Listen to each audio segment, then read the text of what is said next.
तर वेषांतर करून आणि नाव बदलून दिल्लीमध्ये गेल्याचा आरोप खोटा असल्याचं देखील अजित पवार यांनी म्हटलेलं आहे। वेषांतर करून दिल्लीला गेलो या संदर्भात विरोधकांकडून अजित पवार यांच्यावर टीका करण्यात येते आहे। मित्रांच्या वेगवेगळ्या घटकाकरता आम्ही या योजना कार्य करतोय हे आम्हाला त्या ठिकाणी सांगायचंय आणि त्या योजना या पूर्णपणे कायमच्या कशा चालतील अशाही पद्धतीचं आमच्या सगळ्यांचं नियोजन आहे आणि विचारांती त्या दिलेल्या योजना आहेत। त्याच्या संदर्भामध्ये जनतेने आमच्यावर विश्वास ठेवावा। ही शब्दाचा काय माझ्या सगळ्यांना आव्हान आहे की या योजना न पण त्या ठिकाणी चालू राहतील। तुम्ही आम्हाला आशीर्वाद द्या। आम्ही त्याबद्दल जे काही जाहीर केले त्याची अंमलबजावणी करण्याच्या करता कटिबद्ध आहोत। शाहू फुले आंबेडकरांचे विचार झाला त्या विचारधारेने चालू। दादा, हा जो नेरेटिव्ह आहे हा नेरेटिव्ह सेट करण्याचं काम मी म्हणाला की बदनामी होते आणि एकूणच या वारंवार गोष्टी घडतायत। कशामुळे या गोष्टी तुमच्याच बद्दल घडताय? आपण काही मी मागे देखील ज्यावेळेस विभागाचा आलो तेव्हा मी 1-2 दिवस गप्प बसलो। मी पुन्हा म्हणलं की बाबा मी गप्प बसलो की काही ना वाटेल की बाबा हे बोलत मी करत। पुन्हा मी प्रेस घेतली आणि सगळं सांगितलं किती आपलं स्थूल उत्पन्न आहे, स्थूल उत्पन्नाच्या किती लोन तुम्हाला काढता येतं, फायदा केंद्र सरकारची त्यांच्या गाईडलाईन काय वगैरे वगैरे सगळं सांगितलं। आणि दरवर्षी आपला जीएसटी कसा काही 1000 कोटीनं वाढतो वगैरे अशा अनेक गोष्टी सांगितल्या। त्याच्यानंतर हे मधीच इतके दिवस पेपरबाजी चालली, ते कुणी पण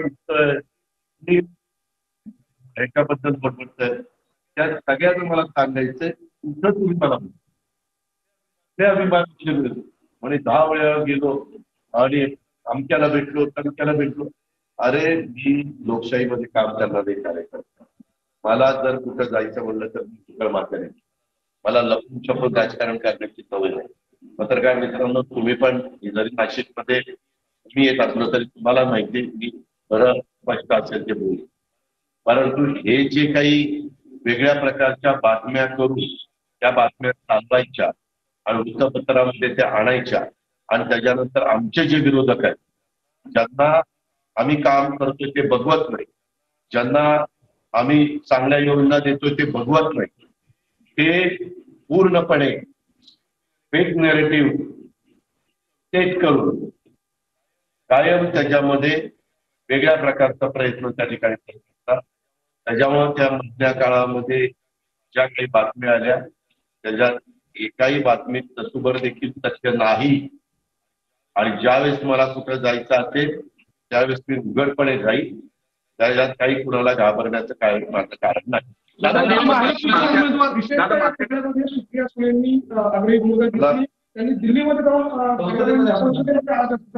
माझ्या आव्हानांना संसदेला आव्हान आहे ते पाहावं, तपासावं आणि जे खरं असेल तर अजित पवार राजकारणाच्या बाजूला नाही, खरं नसेल तर जरी संसदेमध्ये कुठलाही पुरावा नसताना कुठलाही काही खरी माहिती जाणून न घेता जे आरोप केलेले त्यांनी राजकारणाचं संदर्भ घ्या। आता देवेंद्र फडणवीस राष्ट्रीय अध्यक्ष होतील अशी चर्चा आहे कुठेतरी। मला त्याच्याबद्दल काही माहित नाही। तो राष्ट्रीय पक्ष आहे, त्यांच्या राष्ट्रीय पक्षामध्ये कोणी कुणाला जरी करावं काय करावं सर्वस्वी त्यांचा अधिकार आहे। आम्हाला बोलण्याचा पण राईट नाही त्याच्याबद्दल, तो सर्वस्वी त्यांचा अंतर्गत प्रश्न आहे। आणि एक गोष्ट खरी आहे तो पक्ष 3 वर्ष झाल्यानंतर अध्यक्ष बदलत असतात। म्हणजे मागे तरी मी व्यंकय्या नायडू बघितलंय, गडकरी साहेब बघितले, त्याच्यानंतरच्या काळात नड्डाचे बघितले, त्याच्या आधीच्या काळामध्ये म्हणजे राजनाथ सिंग बघितले, असे अनेक जण त्या पक्षामध्ये 3-3 वर्षाच्या करता हे झालेला।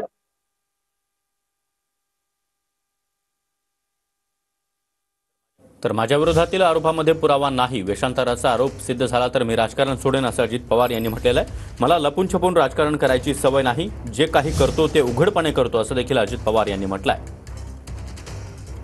माझ्यावरील आरोप खरे ठरले तर राजकारण सोडेन असं देखील अजित पवार म्हणाले।